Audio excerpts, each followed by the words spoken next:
I'll never forget the way she said it. "Starting today, you'll be reporting to me." Her voice was light, casual, almost playful, but her smirk carried the weight of a declaration of war. Her name was Candace, 26 years old, 18 years younger than me, with a resume that was still thin enough to fit on a single page. She had been hired just last week, yet somehow, overnight, she was announced as the new head of my department. I'd been with the company for nearly 2 decades. My title, Senior Operations Manager, didn't even begin to describe what I really did. I was the one who kept things running when budgets fell apart, when projects derailed, when clients threatened to leave. I had patched this company's leaks so many times that I sometimes joked I should be paid as a plumber instead of an executive. But that morning, standing in the glass-walled conference room with the rest of my team, I wasn't laughing. Candace stood in front of us like a queen before her court. She had that shiny kind of confidence you only see in people who haven't lived long enough to fail yet. Fresh haircut, designer suit, manicured nails that tapped impatiently on the desk as the CEO sang her praises. "Candace will be bringing fresh perspectives, bold strategies," he said, his hand resting proudly on her shoulder. "She's the kind of leader we need for the future. Allie, you'll be working closely with her during the transition. That word sliced through me like a knife. Transition meant being replaced. Transition meant I was the past. I forced a smile, even as my team's eyes darted toward me, curious, worried. "Of course," I said calmly. "I'm happy to help." Inside, though, I could feel my stomach twisting. Candace didn't waste a second. "Allie, let's get your workspace sorted. I'll take your office. You can move into the smaller one down the hall." She spoke like it was already settled, not even waiting for my response. The room fell silent. My office. The office I'd earned after years of late nights, weekends sacrificed, holidays missed. The office where I'd celebrated wins, cried after losses, and built a career brick by brick. I nodded slowly. Understood. My voice was steady, though my hands weren't. By lunchtime, I watched maintenance staff carry out the desk my colleagues had gifted me after we hit record-breaking numbers 3 years ago. My plaques, my framed client letters of appreciation, all dumped into cardboard boxes. Candace trailed behind them, pointing, directing, her heels clicking across the floor like a metronome of arrogance. "The bulky desk goes too," she instructed. "It's ancient." Ancient. That word stung more than I wanted to admit. When I sat down at my new space, an uneven desk shoved near the supply closet, with a chair that squeaked every time I moved, I caught sight of myself in the computer monitor. For the first time, I looked replaceable. My phone buzzed. A message from HR. "Please confirm receipt of the attached performance review draft." Confused, I opened it. My stomach dropped. It was a formal performance improvement plan, the kind of document they put in place before termination. Resistance to new leadership, lack of adaptability, reluctance to embrace innovation. I stared at the screen, my breath shallow. After 18 years, they were building a case against me. And then, as if on cue, my phone rang again. "Howie here," my colleague's voice stammered. Allie, Candace has called a team meeting in the Willow Room.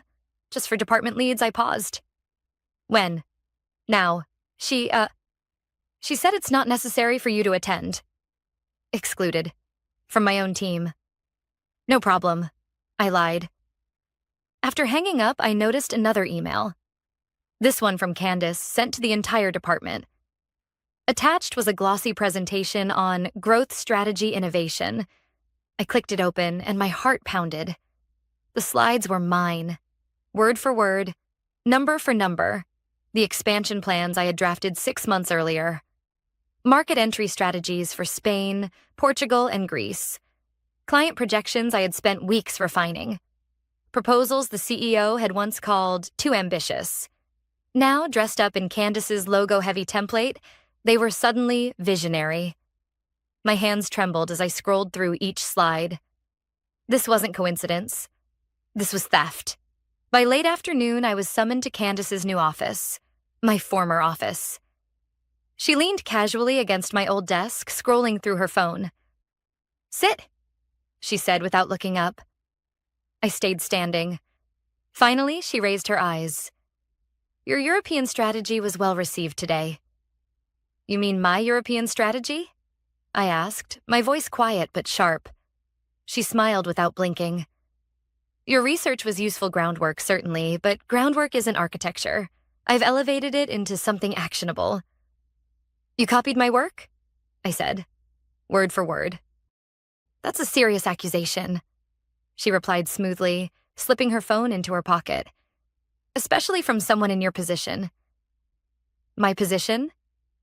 She leaned forward, her smile widening. "People who stay too long in one place often grow territorial, resistant to change.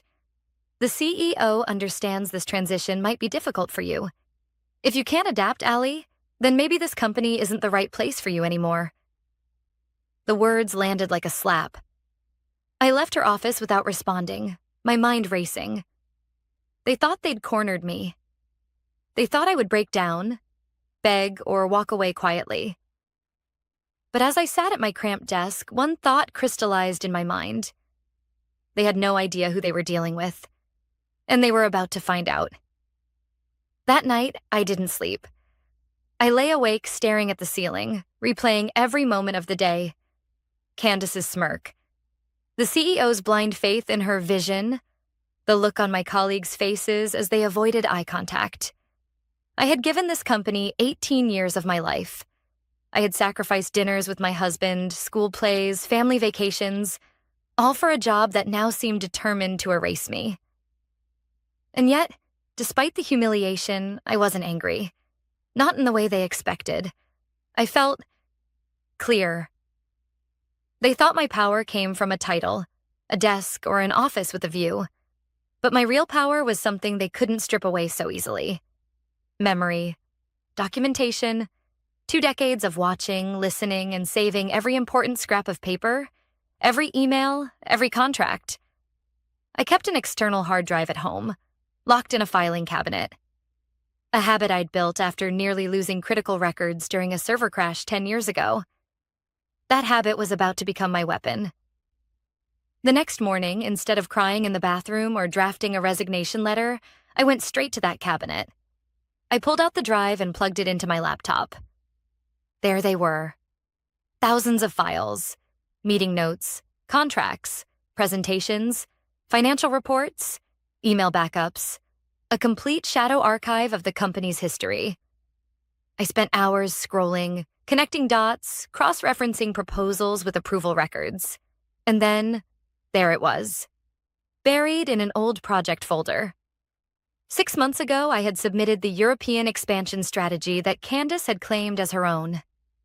The original file still carried the timestamp of submission to the CEO's inbox. Even better, the follow-up emails where he rejected it. His words were clear. Too ambitious, not realistic. Now, the exact same numbers were suddenly revolutionary under Candace's name. It wasn't just about stolen ideas. This was evidence of something bigger. The CEO's selective blindness, the manipulation of leadership, the rewriting of history. But I wasn't ready to strike yet. Not until I had something undeniable. By week 2, Candace had tightened her grip on the department. She began hosting closed-door meetings with my team, and whenever I passed by, their laughter stopped abruptly. She walked through the office with the confidence of someone untouchable. One afternoon, I overheard her in the break room. Her voice carried just enough for me to catch the words. "Allie's a nice person, but she's stuck in old ways. The board sees me as the future. Honestly, it's only a matter of time before she phases out completely." I didn't confront her. I just noted it. Words can disappear in the air, but actions leave traces, and I knew where to look. The next day, HR called me in. A formal meeting. My stomach tightened as I sat across from a woman I'd known for years. "Allie, we've received concerns about your adjustment to new leadership. We'd like you to sign this acknowledgement of your performance improvement plan." She slid a document across the table. I skimmed it. Cold language jumped off the page. Resistant, outdated, not collaborative. I smiled faintly. Of course. May I take this home to review before signing? She hesitated, then nodded. Yes, but please return it by Monday. I left with the document tucked neatly in my bag. It was exactly what I needed. Proof they were laying the groundwork to push me out. That evening, I worked late at my kitchen table. I built a file, carefully layering evidence. The rejected proposal with its original timestamp. Candace's plagiarized slides. Copies of emails showing my authorship of client strategies. The PIP, ready to show how they were framing me. And then something else caught my eye. A financial report buried in a shared folder from last quarter. Candace hadn't even been hired yet, but her name appeared in the consultant review notes. She had advised the CEO before the merger was finalized. I sat back, stunned. Candace hadn't just appeared out of nowhere. She had been planted long before she walked through the doors on her first day. By midnight, the file was complete. Clean, undeniable, chronological. A single document that told the story from beginning to end. The next morning, I walked into the office calm and collected. Candace was already there, rearranging my former office to her liking, barking instructions to maintenance about replacing the blinds. She didn't even look up when I entered. Allie, make sure the Winterman account files are transferred to me by end of day. Oliver prefers working with me now. I placed a folder on her desk. Of course, I said softly. Her eyes flicked down. She opened it absent-mindedly, then froze. Her smirk vanished. Color drained from her face. This is... She stammered, flipping through the pages, each one carefully tabbed and highlighted. She shoved the chair back so hard it scraped the floor. You can't... Without another word, she stormed out of the office, the folder clutched in her hands. I watched her heels strike the floor in sharp, furious beats as she marched straight toward the CEO's office. I leaned back against the doorway, my heart steady. The first shot had been fired. And this was only the beginning. I didn't have to wait long. Within minutes, voices carried down the hallway from the CEO's office. At first muffled, then sharp. Candace's voice, high-pitched and frantic. Gerald, the CEO, trying to calm her down. I stayed at my desk, deliberately calm, clicking through emails as though nothing unusual was happening. By the time the door opened, the whole floor had gone silent. Candace stormed past, her face red, folder clutched tightly against her chest. She didn't even look at me. Gerald followed more slowly, his expression unreadable. Allie, he said, his voice quieter than usual. Could you step into my office for a moment?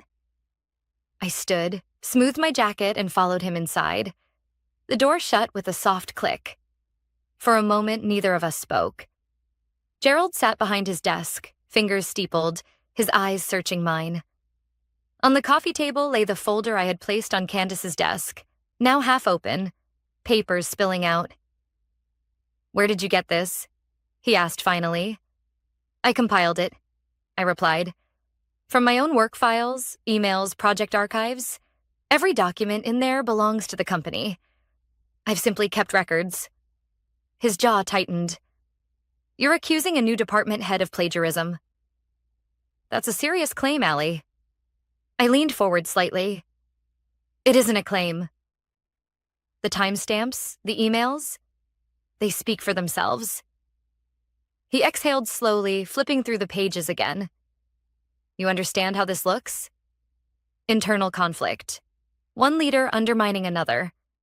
The board doesn't want politics, not after the merger. I held his gaze. This isn't politics. This is the truth. And if we ignore it, the consequences will be far greater than office gossip. He said nothing for a long moment. Then, reluctantly, we'll review it.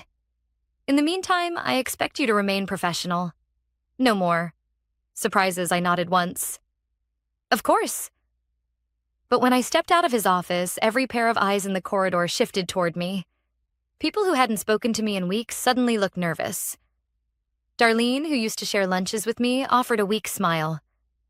Howie quickly turned back to his screen, pretending to be busy. Candace didn't return for the rest of the day. That evening, just as I was about to leave, a notification popped up on my screen. Meeting invite.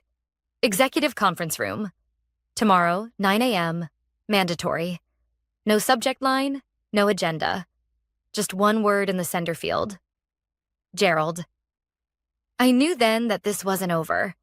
The next morning, I dressed carefully. Neutral colors, professional but understated. No sign of weakness, no sign of arrogance either. When I arrived, the entire executive team was already seated around the long, polished table. HR was there. Legal counsel, too. And at the far end, Candace. She avoided looking at me, her posture stiff, hands clasped tightly on the table. Gerald cleared his throat.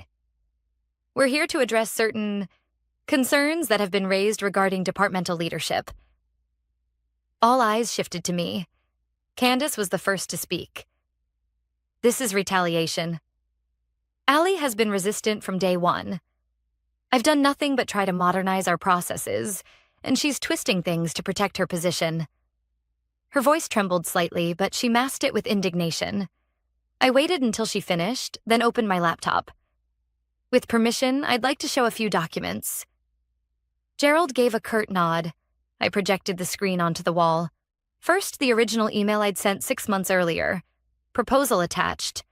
The timestamp, the subject line, the CEO's reply. Too ambitious? Not realistic. Then I opened Candace's version. Submitted last week. Identical numbers, identical targets, identical phrasing. Only the formatting had changed. Murmurs rippled around the table.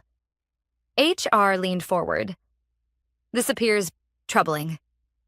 Candace snapped. Coincidence. Market analysis often produces similar results. I clicked to the next slide.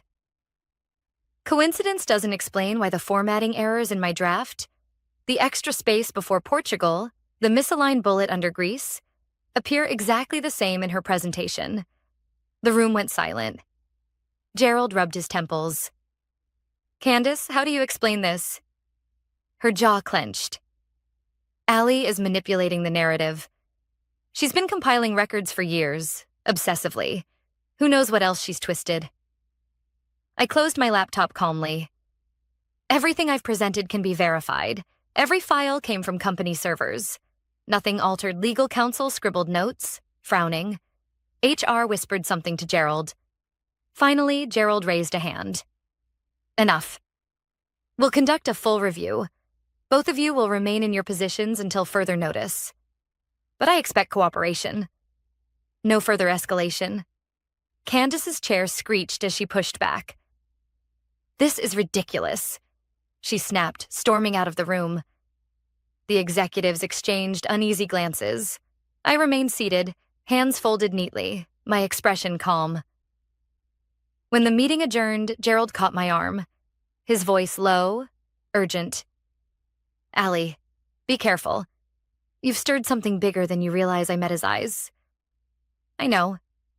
And I did. Because in my bag, alongside my laptop, I carried another folder. One I hadn't shown them yet. The one that proved Candace hadn't just stolen my work. She had ties to the company long before she was ever hired. And when the time was right, I'd show them. The review dragged on for days. HR sent me polite but pointed emails asking for clarifications on my documentation. Legal requested copies of my backups, which I carefully provided.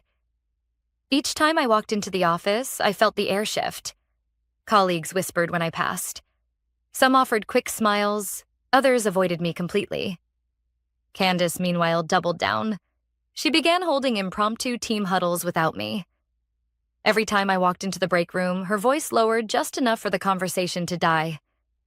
At one point, I caught her slipping into Gerald's office with a thick folder under her arm, her expression triumphant. By Thursday afternoon, I received a calendar invite marked confidential. Executive conference room. Friday, 8 a.m. Mandatory. I knew what was coming. They weren't going to simply review my evidence anymore. They were going to put me on trial. Friday morning, I arrived early. The building was quiet, the kind of stillness before a storm. Inside the conference room, the full weight of leadership sat waiting. Gerald at the head, HR on one side, legal counsel on the other, and 2 board members who rarely attended internal meetings. Candace sat opposite me, her expression carefully neutral, though her fingers drummed nervously against the table. "Allie," Gerald began, his voice heavy, "we've reviewed your claims. But Candace has provided counter-evidence. Emails, performance reviews, and statements from several colleagues suggesting you've been resistant to change and territorial," I interrupted softly. "Outdated? Difficult to work with?" Gerald hesitated. "Yes." I smiled faintly. I expected as much. From her folder, Candace pulled a stack of printed emails. "Here. Proof. Team members saying Allie dismissed their ideas, ignored collaboration, slowed progress." She spread the pages like playing cards across the table. I reached into my bag and laid down my own folder. Full versions of those same emails. You'll see the edits she made when you compare legal counsel picked one up, frowning as he scanned it. Side by side, the differences were clear. Sentences cut mid-thought, context stripped away. A joke about slowing progress with too many coffee breaks transformed into a criticism of my management. Murmurs rippled across the table. Candace's cheeks flushed. "She's twisting this." I stayed calm. "No, I simply kept the records. That's the difference between us, Candace. You manipulate stories. I preserve them for a moment." The room tilted in my favor. Gerald rubbed his temples, clearly torn. That was when I placed one more sheet on the table. Not dramatic, not flashy. Just a printed contract note from 6 months ago. "This," I said evenly, "is a consultant agreement. Notice the signature at the bottom." The board members leaned forward. The name was unmistakable. Candace Palmer. "She was advising this company before she was hired," I continued. "Paid as a consultant during the merger. That's why she walked in on her first day with strategies already in hand. That's why she knew exactly which projects to target. She wasn't a fresh voice. She was groomed for this." The silence was heavy. Gerald's face paled. HR's pen froze mid-scribble. Finally, one of the board members spoke. "Gerald, did you authorize this?" His throat bobbed. I was told it was a short-term arrangement to assist with market analysis. Without disclosure to the board?" Candace slammed her hands on the table. "This is outrageous. Allie is fabricating connections because she's jealous. Look at her. She's desperate to hold on to power she no longer deserves." But her voice cracked at the edges. I leaned forward, my tone steady. "This isn't about jealousy. It's about integrity. 18 years I've given to this company. Do you think I'd risk everything on a lie? Or do you think maybe the real lie walked in the door wearing a designer suit and calling it leadership?" Candace shot to her feet. "You don't get to talk to me like that." "Sit down," one of the board members said sharply. The room fell quiet again, the air heavy with tension. Gerald finally spoke, his voice weary. "We'll need to investigate this further. Effective immediately, both of you will be placed on administrative leave until the review is complete." Candace gasped. "What? You can't—" But the decision was final. HR slid papers across the table outlining the terms. Full pay, suspension of duties, no access to company systems. Candace snatched hers, face burning, and stormed out without another word. I gathered my papers slowly, calmly. "Anything else?" Gerald shook his head. "That will be all." As I walked out, I caught sight of my team gathered by the coffee station. They looked at me with wide eyes, whispers already spreading. But I didn't stop to explain. I had been silenced, yes, but not defeated. Because I knew something they didn't. Administrative leave had just given me exactly what I needed. Time. And I wasn't going to waste it. 2 weeks on administrative leave felt like 2 years. The first few days, I woke up at my usual 6 a.m., only to sit in silence with a cup of coffee, wondering who I was without the constant pull of emails, meetings, and deadlines. But then something shifted. The silence stopped feeling empty. It started feeling freeing. For the first time in years, I had space to think, to observe, to connect dots I hadn't seen before. I spent my mornings combing through files, not out of desperation, but out of habit, and the patterns became impossible to ignore. Candace's consultant work wasn't just casual advice. She had been in communication with one of our major competitors during the merger. Her name appeared in meeting notes, hidden in footers of documents no one had bothered to check. Payments routed through a market analysis firm that, with a little digging, traced straight back to that competitor. It wasn't just plagiarism anymore. It was infiltration. By the end of the second week, I had built a file so detailed even the most skeptical lawyer would have trouble dismissing it. Emails, payment records, consultant agreements, shell company registrations. A chain of evidence that connected Candace not just to our company, but to the very people who stood to gain if we failed. And still, no word from Gerald or the board. Delays. Silence. The oldest corporate trick in the book? Stall until the storm passes. But I wasn't about to let them bury this.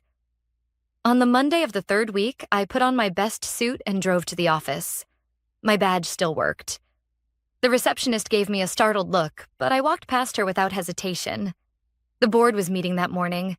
I knew because I'd seen the schedule circulated before my suspension.